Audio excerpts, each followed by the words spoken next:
তাই রাধারানী এবার নয়ন গঙ্গায় হৃদয়ে কলসটি ভরালেন, ভরে নিয়ে যে রূপ দর্শন করলেন যমুনার তটে, সেই রূপ দর্শন করছেন রাধারানী এই হৃদয় চিত্রপটে। অপলক নেত্রে হৃদয় চিত্রপটে গোবিন্দের মাধুর্যময় মূর্তিখানি দর্শন করতে করতে বিনোদিনী ঘরে ফিরে যাচ্ছে। অপলক নেত্রে দর্শন করতে করতে বিনোদিনীর মাথাটি একটু ঘুরিয়ে উঠেছে, উঠে ঘরের মেঝেতে পড়ে গেছে। ললিতা বিশাখা অনেক দূরে ছিল, হস্তহিত ভাণ্ড পড়ে গেল মাটিতে।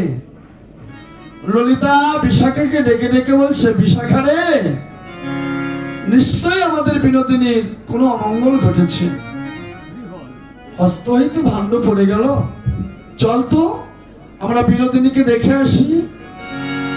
অতি তাড়াতাড়ি করে ললিতা বিশাখা চিত্রা সবাই ছুটে এলেন প্রেমময়ীকে দর্শন করার জন্য।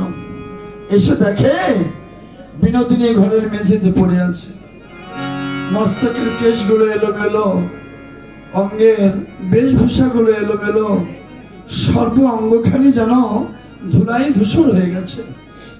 তাই ঝেড়ে ঝুড়ে ললিতা বিশাখা রাধারানীকে বক্ষে ধারণ করলেন। ওরে হেন কালে তথা আইল ললিতা, ওরে নাইকে দেখিবার তরে,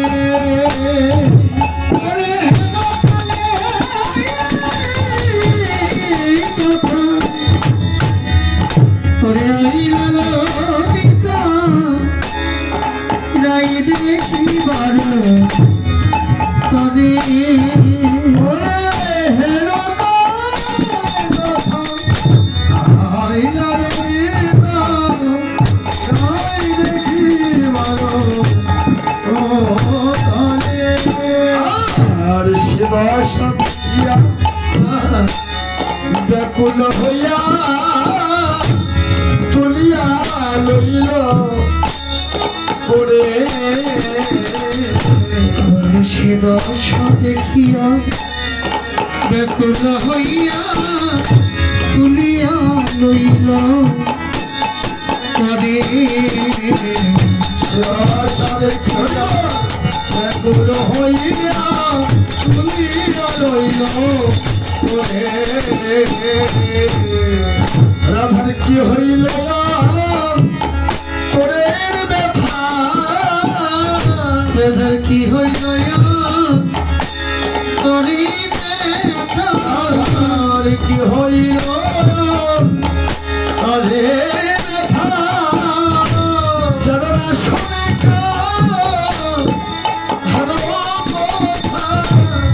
রাধার কি হইল তোরের ব্যথা, ওরে না শুনি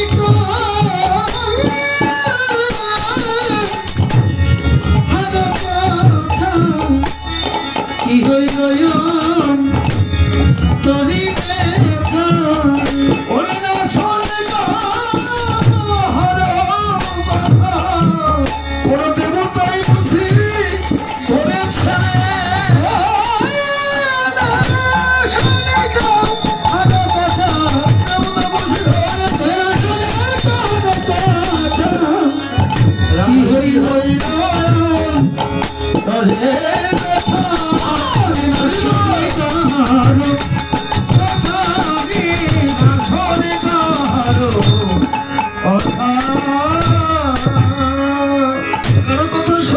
দুটো নয়ন মুদ্রিত করে ওই ধরনীতে পড়ে আছে।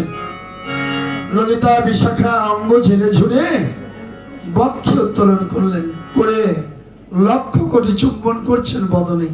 রাধে, ও রাধে, রাধে, অমন করে তুই কাঁদছিস কেন রাই, তোর কি হয়েছে? রাধারানী বদনে কোনো কথা বলছে না, আবার বলছে, রাধে,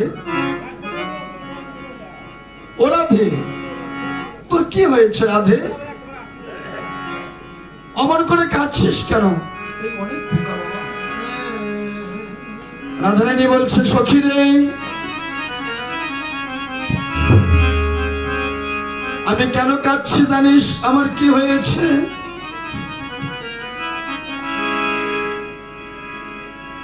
ওরে ললিতা রে,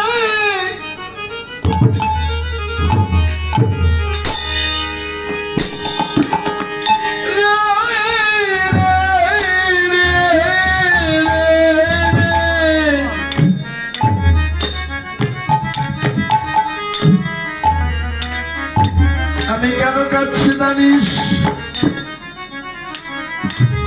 সাজের বেলায় ভরা কলসির জল ঢেলে ফেলে শূন্য গাগরি কাকে নিয়ে যমুনায় গিয়েছিলাম জল ভরতে। প্রাণ গোবিন্দকে ধরার আসে, প্রাণ বল্লভকে ধরার জন্য গিয়েছিলাম যমুনার জলে। কতবার করে ধারণ করেছি গোবিন্দ ধনকে আমি ধরতে পারিনি। সখী রে,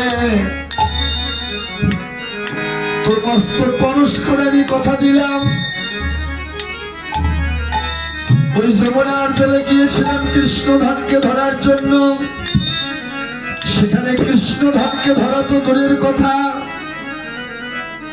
ওই যমুনার জলে আমি কৃষ্ণ ধনকে হারিয়ে এসেছি। সখী রে, আমি ওই জলে যাব না রে,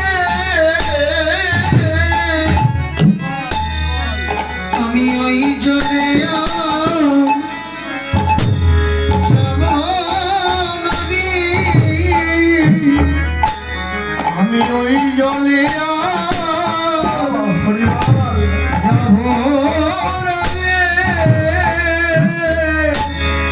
আমি ওই জলে